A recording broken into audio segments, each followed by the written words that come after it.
Are you considering making a move to the Denver, Colorado area? Well, hold up. Hold up. Unless you can handle these 6 facts about Denver that may detour you, you might want to think again. What? But let's get into them. Stay tuned until the end because you probably haven't heard about the 6th one yet. So let's start with traffic. It's the most common complaint, but I'm going to dig into a couple different sub-factors of traffic just to kind of help you really understand why traffic is an issue. Number 1, we have very congested highways, and we always joke that every season is construction season. So all the time there's construction going on. So even if you have a 5-lane highway, chances are one of them is blocked because they're doing construction on it. There's a lack of public transportation, so we're a heavy driving city. We really do have the RTD, which is the regional transport system, which is a bus. We do have the light rail, which they're continually trying to build more of the light rail features, but we're a heavily driving city. Technical term is road rage. So you will need a car. And what's really interesting is there are so many people that move here from states that don't necessarily have the winters that we have. And you have a lot of drivers that don't know how to drive in the snow. Do you want me to drive? Honey, I can drive in the snow. Heck, you probably have a lot of drivers that live here already that are terrified of the snow. But you can be on a street that just has a little bit of snow and you're behind somebody that's going 20, 25 miles an hour when it is still safe to go 40 to 50 miles an hour.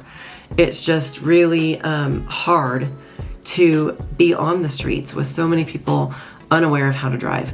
There is road rage in Colorado, probably not as much as some of the other states that have, massive congestion like New York, but we do have road rage. And so there's definitely that to consider. And then you can just be driving along just fine, leaving the proper spacing between you and the car in front of you, and some jerk just wants to cut you off at the last second, and then you're slamming on your brakes, and if somebody's tailgating behind you, then that can cause a reaction. So, aside from that, it's the people that are constantly on their phones. Get off the phone! They're looking at their phones, trying to drive, and they're not necessarily paying attention to the roads at any given moment. So that's a big factor to consider. If you're coming from like a slower town, maybe a mountain town, just be aware that our traffic is congested, it's busy, it's crazy. There are worse areas for sure, but just understand that it is something to consider. Number 2, a lot of towns and a lot of cities have a lot of growth. And I've been saying for years, because we have been a very built up city, there's nowhere to build new construction. And so if you're looking to move to new construction, you're gonna be on the outskirts of town. Nope. Somewhere in the boonies. So I always say that, Denver's gonna have to build up or out. And by up, I mean they're building a lot more high rises downtown with apartments, so they're converting old office buildings into residences, or a lot of the revitalization in a lot of these areas, they're tearing down some of these old historic homes that can be lot sized for 2 or 4 units. And so, if you want to be in the heart of Denver, that's also some of the consideration, is a lot of these old historic streets are getting revitalized. There's a lot of construction down there. And so if you want to be new builds, you're going to go up north, you're going to go out east, you're going to go down south. It's not a lot of brand new communities in the heart of where Denver is considered. The next one is if you come from a big major like boating town where, Texas again, lake. We really don't have a lot of lakes. And the lakes that we do have are restricted. You have some lakes that only electric boats can be on. You do have some lakes that gas boats can be on, but there's limitations to horsepower and speed. And then you have lakes that can have absolutely no motorized boats on there whatsoever. So Is there a speed limit for boats? you're looking at the kayaks and the paddle boards. So if the outdoors environment of a lot of lakes is appealing to you, you probably need to have a conversation about where.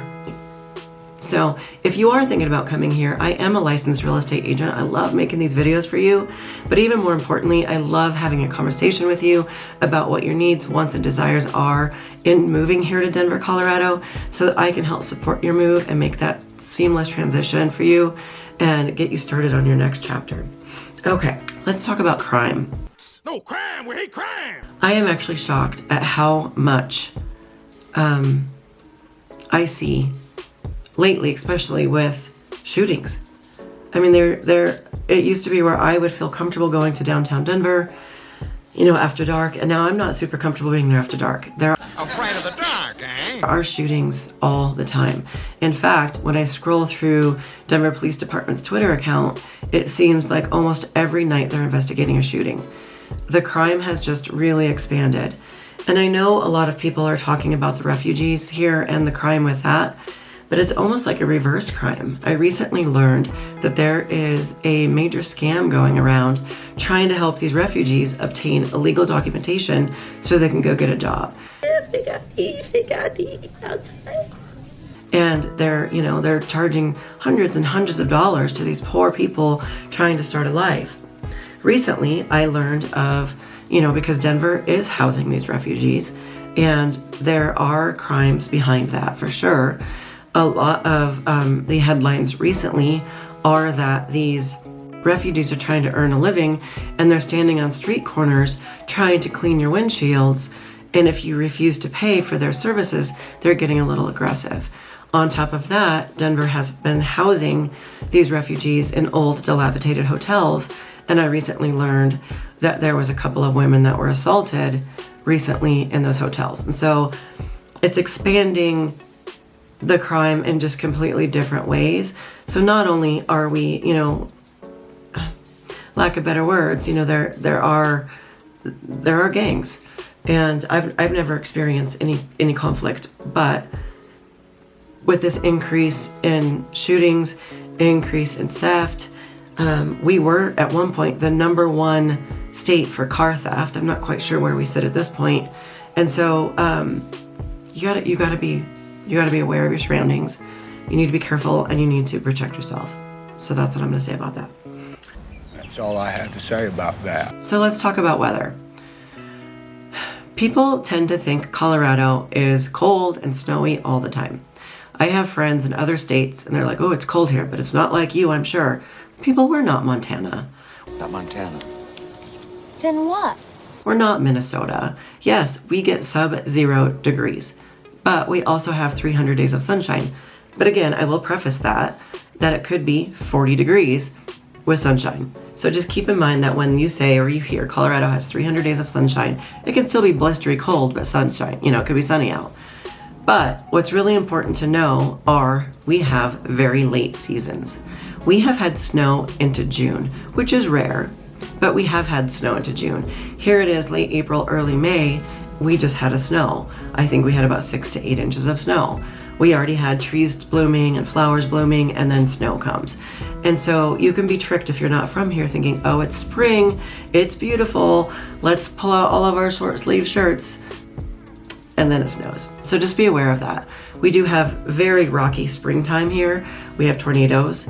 We have massive hailstorms, and I mean massive hailstorms. So that's also something to consider, is it can be very tricky and unexpected. We have had hurricane force wind lately. We really get a lot of wind because the storms are coming over the Rocky Mountains, and it pushes that front up, and then the wind is just absolutely insane. So if you're used to tame, mild weather where you're from, just be aware that it can be sunny and 70 degrees in the morning and hailing or snowing or everything in the afternoon. So you always need to be prepared. You need to have your jackets. That's it. That's enough about that. Number 6, probably not what you would expect for a con, because I don't consider it a con, but we are a very, very heavily dog state. Well, there's dogs everywhere going crazy. So if you're afraid of dogs, or if you don't love your dogs, people in Colorado love their dogs to a fault. Most restaurants and establishments that have outdoor patio areas allow dogs. We're an extremely dog-friendly city. And so it can be really overwhelming to people that are allergic or afraid or have children that are afraid of dogs. For the most part, if you're gonna go outside and try to enjoy a patio, there's probably gonna be a dog there. So anyway, with the amount of pet-friendly places that there are here in Colorado, especially Denver metro area, if you're not a dog person, just be aware that might be something that offends you. If you are a dog person, come on, welcome it. I have 2 collies myself. They're not very well behaved, so they don't really go with us, but we do love our dogs. So that's it. Those are 6 things that if you cannot handle, you might want to reconsider moving to the Denver, Colorado area. They're not bad, but they're not great to a lot of people who are affected by some of these things. So I am a licensed agent, as I mentioned earlier. If you want to move here, discuss these things, decide where you might fit best within our map, please give me a call, send me a text, shoot me an email, however you want to reach out, I'm here. I can't wait to hear from you, and I love doing these videos, so until the next time, I'll see you then.